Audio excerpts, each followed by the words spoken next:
When's the last time you audited your time? When's the last time you took an honest look at the time spent in your business? I've just spent the afternoon doing just that, and this week I want to share with you that you can break down all that time spent into just 6 categories. And in looking at those 6 categories, we can learn and strive to become better, more profitable business owners. Stay tuned.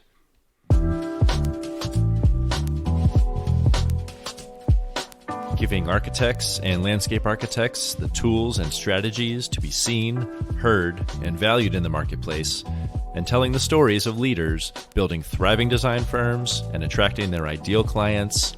This is From Architecture to Profitecture. I'm your host, Jay Krakowski. Let's get started. Fellow and future Profitex, hello. Welcome to the show this week. We are talking about time, auditing your time, and what I have just learned are 6 ways, or rather 6 categories that we can break down everything that we do in our business. We can categorize and start to really get a sense of how we're spending our weeks, how we're spending our days, working in and on our businesses, and how we can strive to become more profitable by taking a hard look at each of those categories and maybe shifting some percentages around, so to speak. This is all inspired by some training I've just been going through with the team of the Clockwork Accelerator and Profit First. That's Mike Michalowicz and Adrienne Dorson. There have been some pretty stark revelations on how I was spending my week in breaking it down into the 6 categories that I'm going to share today. Definitely room for improvement. I think we all have some room for improvement, but I want to share these with you here, and let's jump right into it. Let's start big picture. As the leader, as the CEO of your firm, of your business, let's talk about the first D, designing, creating the company's future vision. These are the big picture moves. These are the 1, 5, 10-year visions of where you want to take your company, whether that's to grow and expand staff or revenue, whether that's future exit strategy and acquisition, whether you want to shift the business model completely in a few years' time. There's so much value in taking a step back from the day-to-day, from the doing, from the answering client calls, from the redlining drawings even, to look at the vision of the company. And the most successful companies don't just do that the last week of December every year. They are constantly revisiting that vision. Rather, you and I should be constantly revisiting that vision and steering the ship. And if you think about a big cruise ship, that vision doesn't take quick, sharp turns like a little speedboat. We set the vision ahead, and that ship takes a while to make that turn. But this is a real high level, high value, high dollar value activity that we should be spending time on.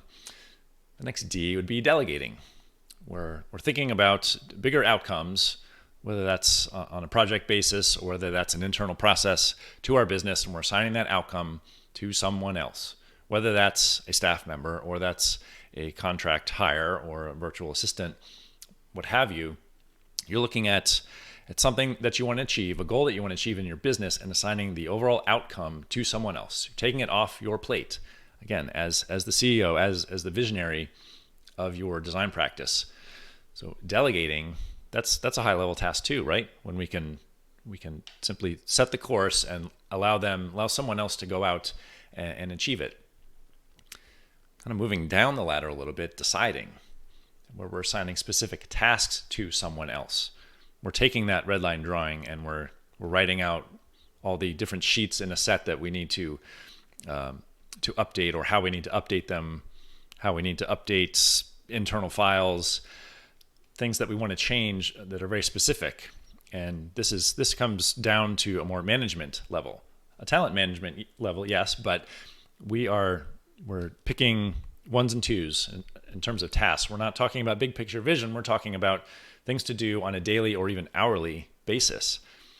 Of course, even lower than that would be the doing, the executing tasks. How much of those are you doing on a daily basis? Whether that's checking email, whether that's actually performing the red lines of those drawings. Is that it could be anything in your business where you almost equate it to an hourly position, where you were spending time, you're trading time for dollars, and you're executing tasks. Now, that's not to say that tasks don't need to be done as much in the business. In fact, that's the majority of the value that we're providing to the marketplace, whether that's professional design services or that's consultations to our clients or to colleagues or to consultants. There's value in the doing. It's the doing that actually, that's how we demonstrate our value in the marketplace, so that there's value to that. But again, as the CEO, as the visionaries of our design firms, we shouldn't be spending the majority of our time in those tasks, in that execution. And that was one revelation that I found this week, was that my percentage of doing is probably a little too high as the business owner. Whereas being here with you, or being in your earbuds, if you're not watching the video, that's important. That's high level work for me. And there could be someone else doing more of those red line corrections. Now let's fall off the ladder and pick another D. There's distracting. Whether that's Netflix, or whether that's the infinite Instagram scroll, or any other activity that maybe has nothing to do with your business, but does it creep into your time in your business? Do you take an extra half hour or hour during that lunch break because you get sidetracked doing something that's not bringing in revenue, but also not making connections with clients, or not setting up systems and processes in the business, so that when you leave work for the day or go home or you hit the weekend, that you're not having to play catch up with delegating or doing tasks in your business, and you're getting wrapped up in distraction.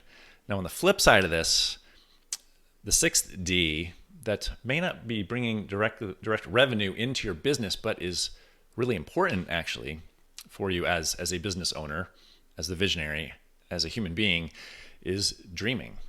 These are projects outside of work, and I know we're talking about auditing rather your time spent in the business, but these so-called passion projects are even related to your health, taking care of your health, exercise, or any kind of other hobby, things that quote unquote fill up your cup, that fulfill you personally, so that when you step into the CEO role or step into the business role, you're able to serve your clients that much better because you're satisfied on a personal level. Those are really high level too, even if there's not an immediate dollar value associated with them. They are things that you may need to schedule into your week. How many weeks has it been? How many months has it been in some cases since you've tapped into those passion projects? Have you been putting it off, saying it's just a crazy month, a lot of client deadlines coming up, I'll put it off, I'll get to it, we'll push back that trip, I'll go to the gym next week, whatever it is. It's actually directly related to how you perform as the CEO of your business. So one exercise I would love you to take on is going through these 6 Ds, as they're called, starting with the lowest level, starting with distraction, looking at the doing, how much of the doing, and again, that's checking emails even, that's updating your website, that's updating your Facebook or Instagram profile, that is actually putting out social media posts. Now, there's value to that. You shouldn't necessarily take that off your plate if you are the face and voice of your business. But are there other parts of that can be farmed out to others? There's assigning specific tasks to someone else. Again, that's more of a managerial role. Delegating, assigning the outcome of those tasks and allowing them to figure it out, how to get to the finish line. And at the highest level, designing and dreaming, working through and perhaps course correcting your company's vision, or your vision for even your exit strategy from the business. And on the other side of that, dreaming things that are outside of the business, but that allow you to feel fulfilled, so that when you show up in your business, you can chart the course for that vision.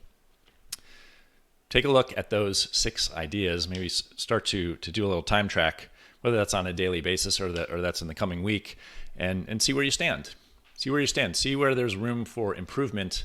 As I certainly have found that I can improve on some fronts, especially in the delegating side of things.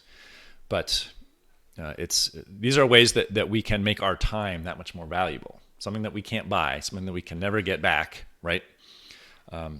We can make it that much more valuable so that every hour spent in our business is essentially making us more money. Let's start to build our teams. And I mean, that's not necessarily just for architectural or landscape design tasks. Maybe there are other ways we can bring more team members in, again, perhaps on a contract or a virtual basis, to get those smaller things off our plates so that we can focus on the bigger picture items and go forth and profit, right? I'm gonna leave you with a quote of the week from Miles Davis, who knows all about keeping time, the jazz man. Time isn't the main thing, time is the only thing. Isn't that true? Isn't that true? So thank you for joining me this week. If you would, leave me a review on Apple Podcasts and send me a direct message. If there's any topics you like covered or guests you'd like to see on the show, Facebook, LinkedIn, or Instagram. And speaking of that, send me a direct message. If you are a firm owner or a firm leader in charge of marketing your firm, I'm starting to do some research on an offer that I'm putting together. I would love to have your input, about a 15, 20-minute phone call or Zoom call rather, just a short list of questions. There's no charge, there's no pitch.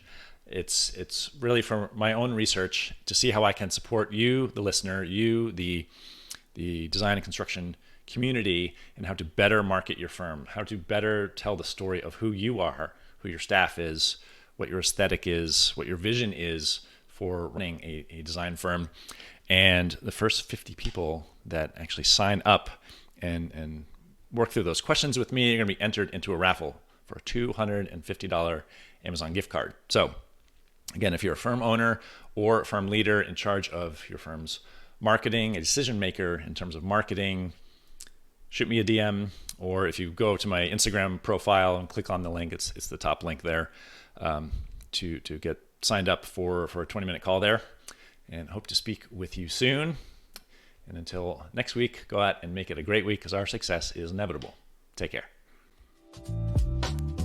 Thank you so much for tuning in. Don't forget to hit subscribe so you stay up to date with future episodes. Connect with me on Facebook, Instagram, or LinkedIn at Jake Krakowski. And for show notes and much more, visit profitecturebydesign.com/podcast.